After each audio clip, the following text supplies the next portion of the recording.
Hello friends, welcome to Gitanjali Nanda classes. आज हम बात कर रहे हैं बीएड फर्स्ट सेमेस्टर का फिलोसॉफिकल फाउंडेशन ऑफ एजुकेशन का chapter 1 introduction to philosophy and education का section 1.2 meaning, nature and scope of education. Friends, इसमें हम जानेंगे कि इस सेक्शन से आपके कैसे सवाल आ सकते हैं, आपको किस तरह अटेम्प्ट करें, मीनिंग और नेचर में क्या डिफरेंस होता है, स्कोप एंड नेचर में क्या डिफरेंस होता है। ये अंडरस्टैंडिंग आपकी अगर हो गई तो आप इस क्वेश्चन को बहुत ही अच्छे तरीके से अटेम्प्ट कर पाएंगे। So let's get started.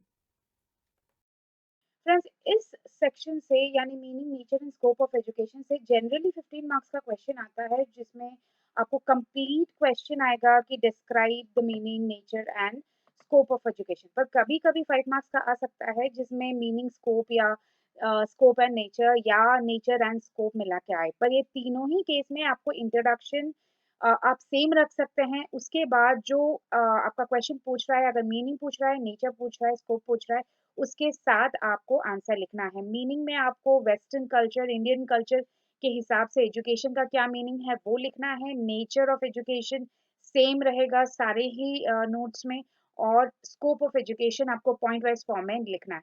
तो फ्रेंड्स, मैंने इस तरह का ये एक आंसर बनाया है ताकि आपके इस सेक्शन से जैसा भी सवाल आए आप इसको अटेंड कर पाएं और फुल मार्क्स पा पाएं। So let's get started. Describe the meaning, nature and scope of education. तो इसका जो इंट्रोडक्शन है, चाहे 5 मार्क्स का क्वेश्चन हो, 10 मार्क्स का क्वेश्चन हो, जिस तरह मैंने आपको बताया, या 15 मार्क्स का क्वेश्चन हो, फ्रेंड्स, जिस तरह मैंने आपको बताया कि इंट्रोडक्शन पार्ट सेम ही रहेगा। तो स्टार्ट कीजिएगा कि एजुकेशन एक्चुअली होता क्या है, इसका इंपॉर्टेंस क्या होता है, किस तरीके से हमें एजुकेट मिल सकता है। उसके बाद अगर आपका मीनिंग आया है तो आप Indian viewpoint of education और western viewpoint of education पे आइएगा, पर इंट्रोडक्शन सेम रखिएगा। तो इंट्रोडक्शन में लिखिएगा कि education is vast, education is a life long process and can be said that education is life and life is education. यानी एजुकेशन एक बहुत बड़ा टर्म है, ये एक ऐसा प्रोसेस है जो ज़िंदगी भर चलता रहता है, फ्रॉम बर्थ टिल डेथ चलता रहता है। और लाइफ एजुकेशन है, एजुकेशन एक लाइफ है। And learner can learn from every source which helps to develop his aesthetic, cultural, ethical, intellectual, physical, religious, spiritual, social, vocational aspect of an individual। यानी learner का हर aspect of life education उसको develop करता है। अगर aesthetic sense की बात करें तो ब्यूटी सेंस की बात करें, कल्चर की बात करें, एथिक्स की बात करें, इंटेलेक्चुअल अंडरस्टैंडिंग की बात करें, फिजिकल डेवलपमेंट की बात करें, रिलीजियस डेवलपमेंट या फिर सोशल इंटरेक्शन की बात करें, स्पिरिचुअल डेवलपमेंट की या वोकेशनल ट्रेनिंग या डेवलपमेंट की, जिसकी वजह से वो एक एक्टिव मेंबर ऑफ सोसाइटी बन सकता है। ये सारी चीज़ें एजुकेशन से ही एक इंडिविजुअल को मिलती हैं। और education can be formal, non formal and informal and helps to make learner feel that he belongs to the large whole family, world family. यानी एजुकेशन हमेशा क्लासरूम में नहीं होता। एजुकेशन एक ऐसा ऑनगोइंग प्रोसेस है जो आपके जन्म से लेकर मृत्यु तक चलता रहता है, और अलग अलग फॉर्म्स में होता है। कभी ये फॉर्मल फॉर्म में होता है, यानी जिसमें आपको सर्टिफिकेट्स मिलती हैं, क्लासरूम स्टडीज़ होती है, कॉलेज स्टडीज़ होती है। इनफॉर्मल हो सकता है, कहीं आप ट्रेनिंग के लिए जा रहे हैं पर उसका सर्टिफिकेशन या फिर कोई एक रिकग्नाइजेशन नहीं होता, बस आप एक ट्रेनिंग ले रहे हैं। या फिर आप ट्यूशन की बात कर सकें, ये भी एक इनफॉर्मल टाइप का ही जाएगा, नॉन फॉर्मल टाइप का जाएगा। Sorry friends, non formal type का जाएगा। इनफॉर्मल यानी जो हम डेली बेसिस में हमारा मिलता है, घर में ऐसा मत करो, ऐसे चलो, ऐसे बात करो, गेस्ट आते हैं तो इस तरह बिहेव करो, अपने बुक्स को इस तरह रखो, सुबह उठो। तो ये जो सारी चीज़ें हैं, डिसिप्लिन लाइफ की चीज़ें हैं, ये या फिर स्पिरिचुअल या रिलीजियस चीज़ें हैं, जो हमें बेसिकली बहुत सारी चीज़ें इनफॉर्मल फैमिली, सोसाइटी, फ्रेंड्स से मिलती हैं। तो एजुकेशन तीन तरीके के मोड से, प्रोसेसेस से हमारे पास आता है, formal, non formal and informal, जो इंसान को, एक लर्नर को ये फील करवाता है कि वो इस वर्ल्ड में बिलोंग करता है, वो इस वर्ल्ड एज ए फैमिली में बिलोंग करता है। Education in India is worship and sacred thing. According to the ancient sages, education is the third eye of the person, which gives insight into a person's life and all his affairs. यानी education India के हिसाब से एक ऐसी चीज़ है जो आपको भगवान के पास, भगवान के जितना ही बड़ा है, sacred है, जिसको worship करना चाहिए। और ancient sages के हिसाब से, यानी ऋषि मुनियों के हिसाब से, ये एक थर्ड आई ऑफ पर्सन है, यानी एनलाइटमेंट का वो जरिया है जो आपको विजडम देता है, एनलाइटमेंट देता है, which gives insight of A persons life and all his affairs, जो आपको अपना जो वैल्यू है, अपना जो पर्पस ऑफ लाइफ है वो दिखाता है, और आपको एक effective member of the society बनाता है.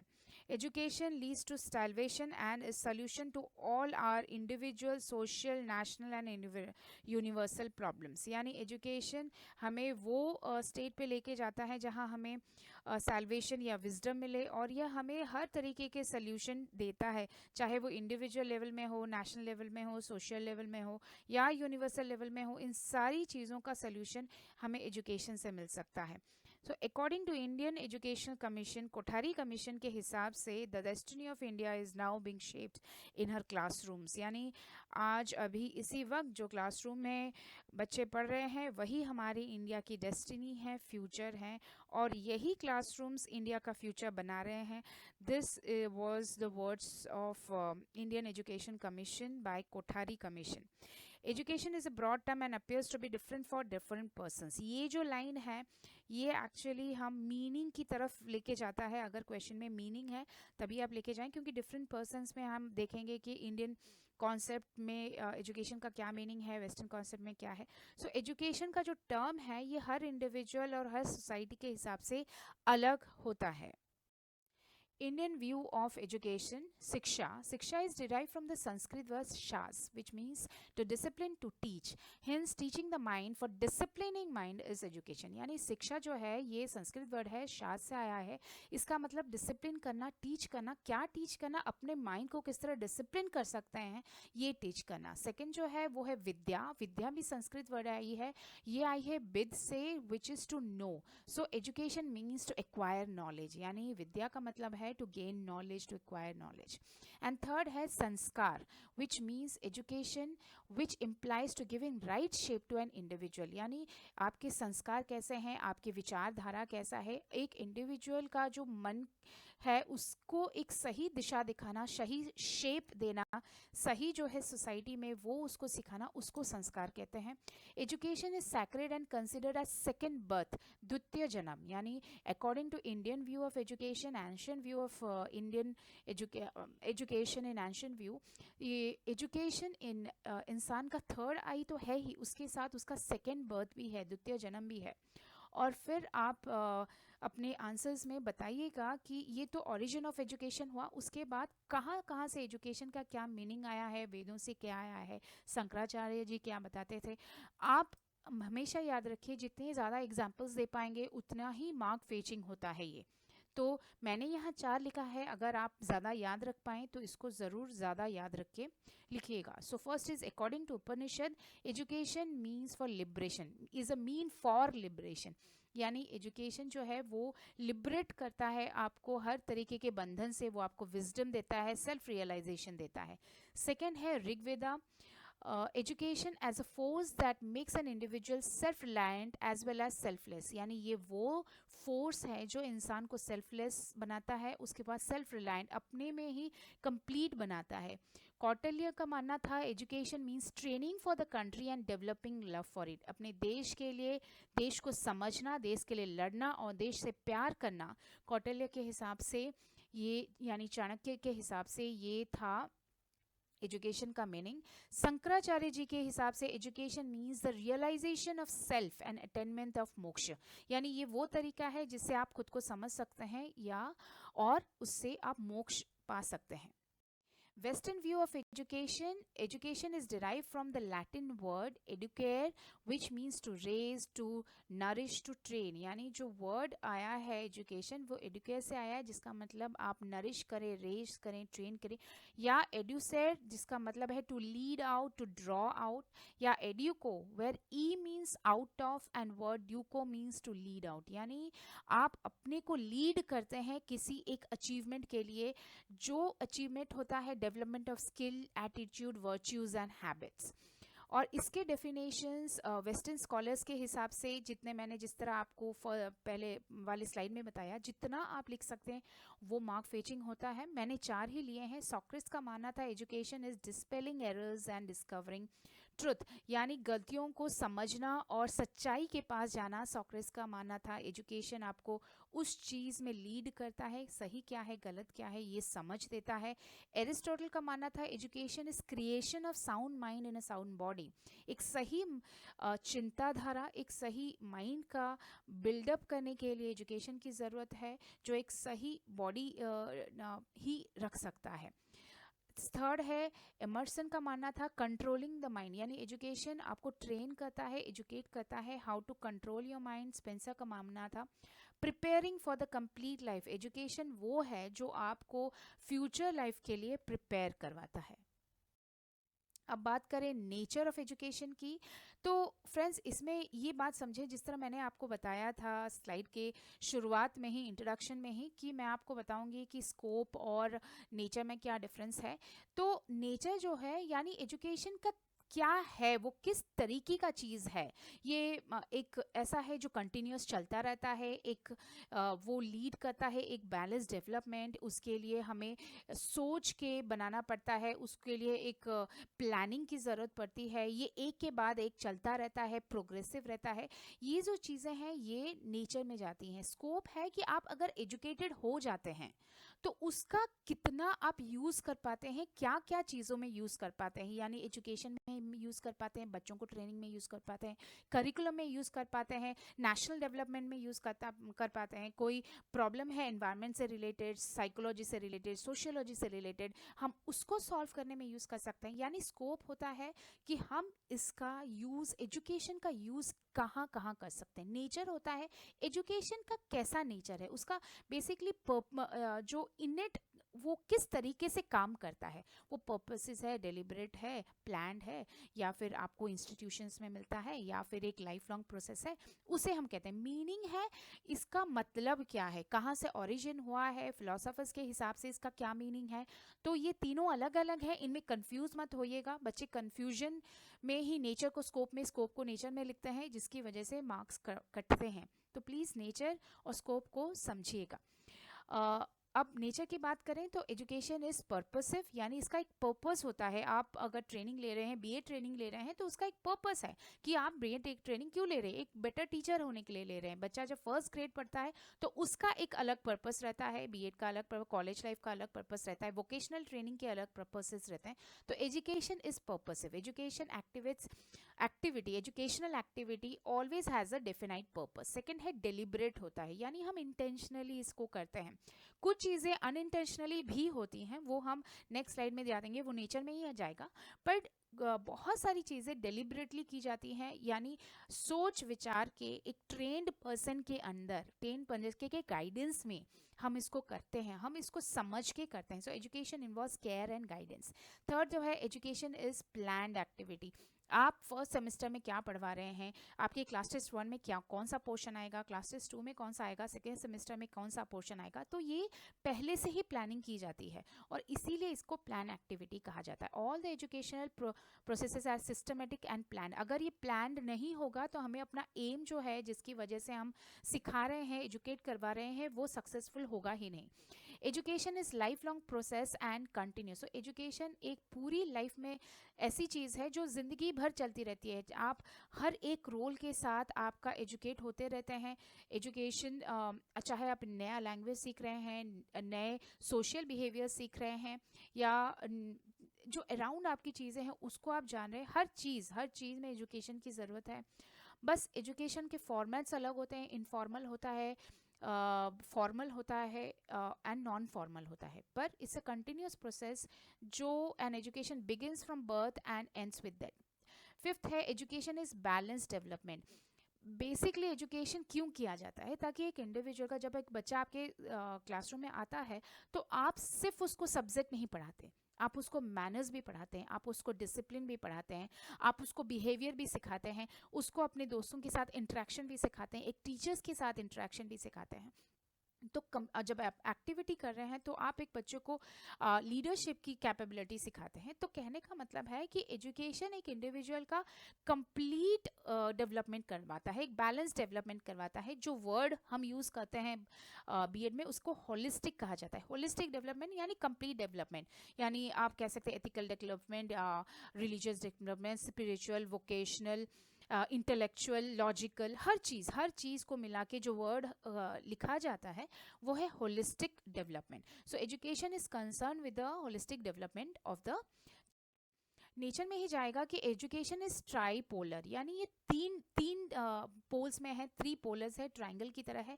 एक में स्टूडेंट होता है जो मेन है, जिस पे है काम हो रहा है, दूसरा जो है टीचर है, तीसरा जो है सोशल एनवायरनमेंट। यानी ये तीनों का इन्फ्लुएंस हम एजुकेशन में पाते हैं। स्टूडेंट कितना इंटरेस्टेड है, टीचर कैसा पढ़ा रहा है, सोशल एनवायरनमेंट क्या है, सोसाइटी कितना एक्सेप्ट कर पा रही है चीज़ों को, क्या चाहती है एजुकेशन से। ये तीनों चीज़ें मिलके ही एक देश में, सोसाइटी में, कल्चर में एजुकेशन को डिसाइड करते हैं। So education involves the teacher, the student and the social environment. Society also influence on modification of child behavior।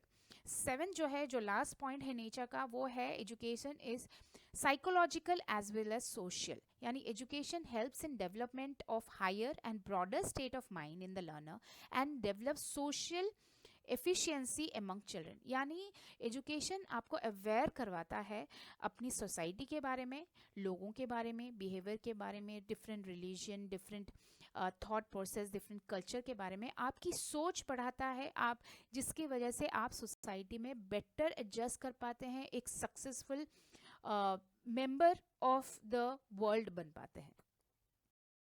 जिस तरह मैंने अभी आपको बताया लास्ट स्लाइड में कि जब स्कोप हम बात करते हैं नेचर से अलग होता है, नेचर है वो कैसा है, स्कोप होता है कि हम कहाँ कहाँ इसको इस्तेमाल कर सकते हैं। तो हम इसे कहाँ इस्तेमाल कर सकते हैं, एम डिसाइड करने में इस्तेमाल कर सकते हैं। आपका जो एक फर्स्ट ग्रेड का बच्चा है, उसका जो एम होगा, उसके करिकुलम का 1 साल का जो एम होगा, वो एक 10th स्टैंडर्ड के बच्चे से अलग होगा। तो आप एम डिसाइड करने में यूज़ करेंगे, करिकुलम डिसाइड करने में यूज़ करेंगे, मेथड डिसाइड करने में यूज़ करेंगे। सो पहले पॉइंट में लिखिएगा एम ऑफ द एजुकेशन।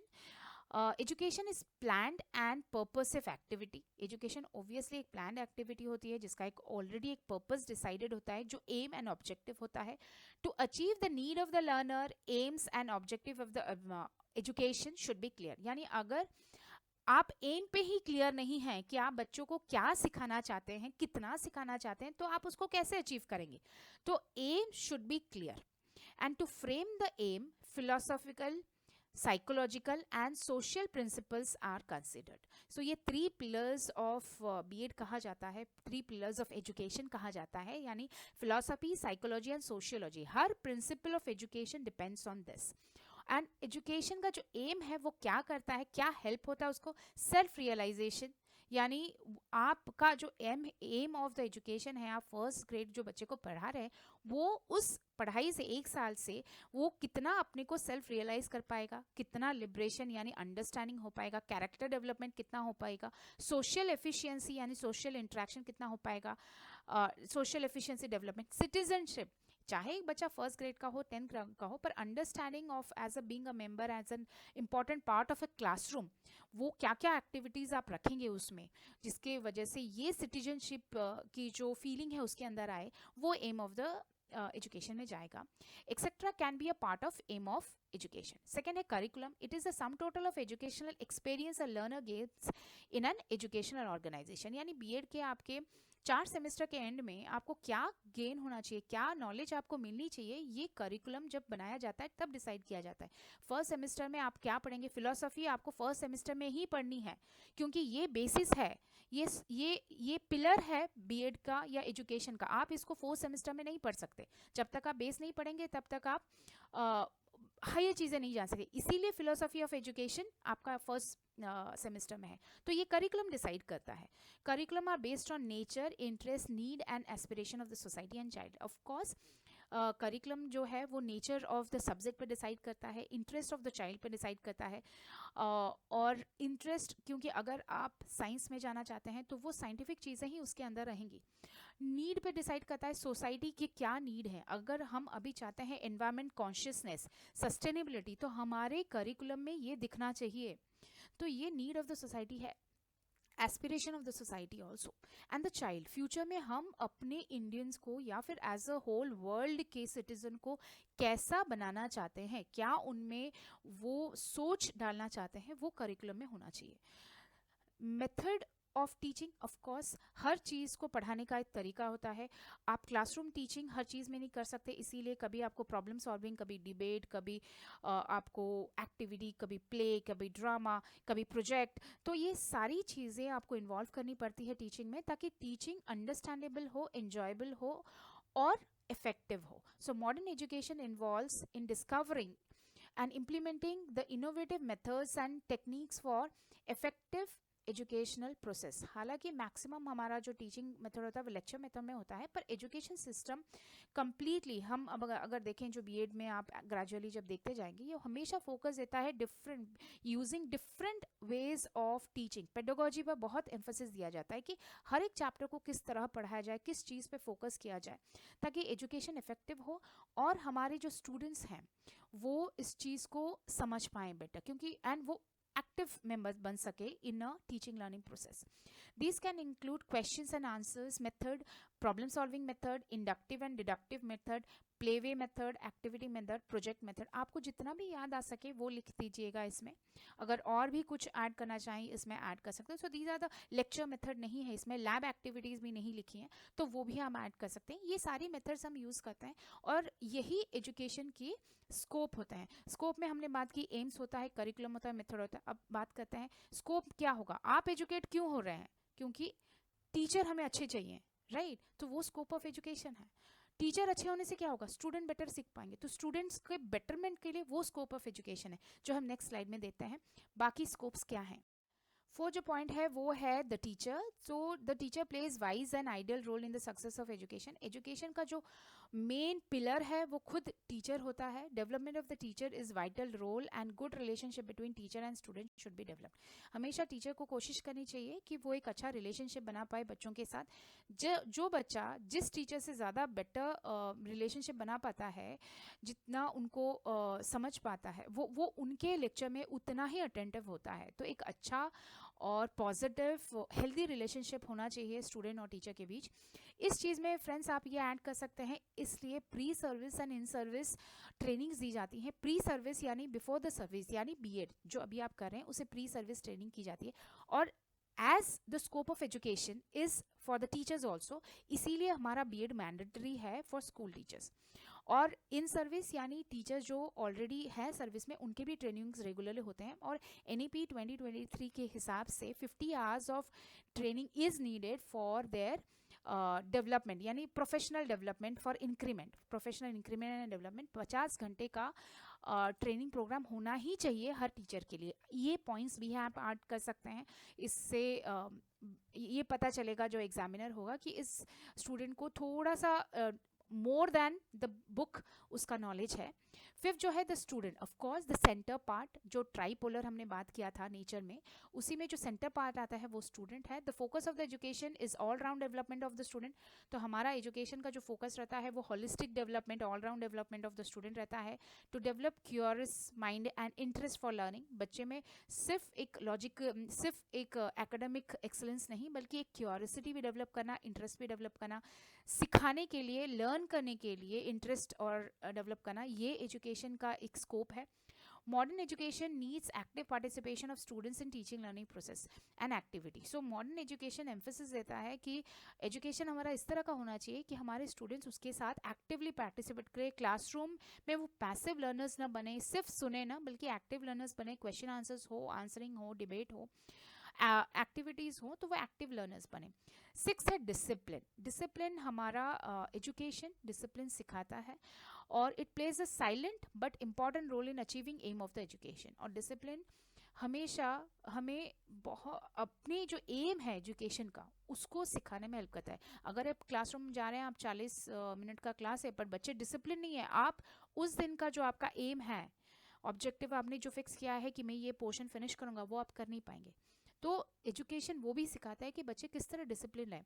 और discipline can be self acceptance, अपने को अंडरस्टैंड करना, नेचुरल डिसिप्लिन, सराउंडिंग के साथ डिसिप्लिन में रहना, और डिसिप्लिन इन एजुकेशनल प्रोग्रेस, यानी कौन से पोर्शन कब ख़त्म होगा और किस तरह हम क्लास टेस्ट 1 में कितना करेंगे, क्लास टेस्ट 2 में कितना करेंगे, कितनी स्विफ्टली हम अपने पोर्शन को फिनिश करेंगे, ये चीज़ भी डिसिप्लिन में जाती है। ये 3 सेक्शंस हैं डिसिप्लिन के। डिसिप्लिन सिर्फ स्टूडेंट के लिए नहीं होता, discipline for complete achieving the aim of curriculum, aim of education होता है।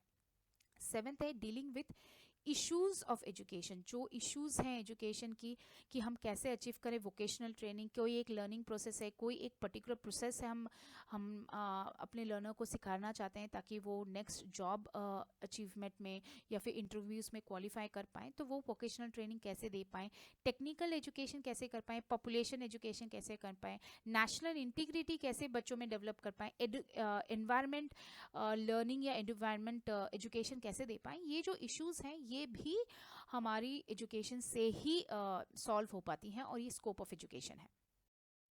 अब 8th में जाएगा इवोल्यूशन ऑफ न्यू सब्जेक्ट्स। तो एजुकेशन हेल्प करता है नए सब्जेक्ट्स का formation, like philosophy of education, sociology of education, educational psychology, economics of education. So education lead करता है formation of new subjects and the chief elements of educative purposes. और scope सिर्फ इतनी चीज़ें नहीं होती, बल्कि एजुकेशन हमें बताता है हम एजुकेट किसको कर रहे हैं, क्यों कर रहे हैं, कहाँ कर रहे हैं, कैसे कर रहे हैं और कब कर रहे हैं। सो why to educate, aim and objective of educational institution, whom to educate, identify the learner, who to educate, who is to educate, that means the instructor and the teacher, where to educate, in educational setups and institutions, what to educate, curriculum, how to educate is methods of teaching, when to educate is interest, motivations, stages and levels of learners. इसको आप simple तरीका से W6H यानी W से सारी चीज़ें why, who, where, when, what, ये सारी चीज़ें आएंगी और H is for how. W6H ये ज़रूर लिखिएगा। मुझे आज भी याद है जब मैं अपना फर्स्ट सेमेस्टर दे रही थी तो मैंने इसको लाइन वाइज फॉर्म में याद किया था और मेरे वक्त ये क्वेश्चन आया था।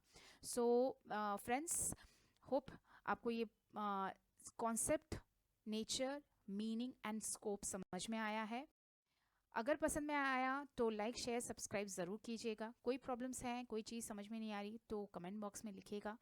डिफरेंट यूनिट्स मैंने बनाए हुए हैं, उसको आप डिस्क्रिप्शन बॉक्स में उसके लिंक दिए हुए हैं, आप उसको देख सकते हैं। Thank you so much for your patient listening.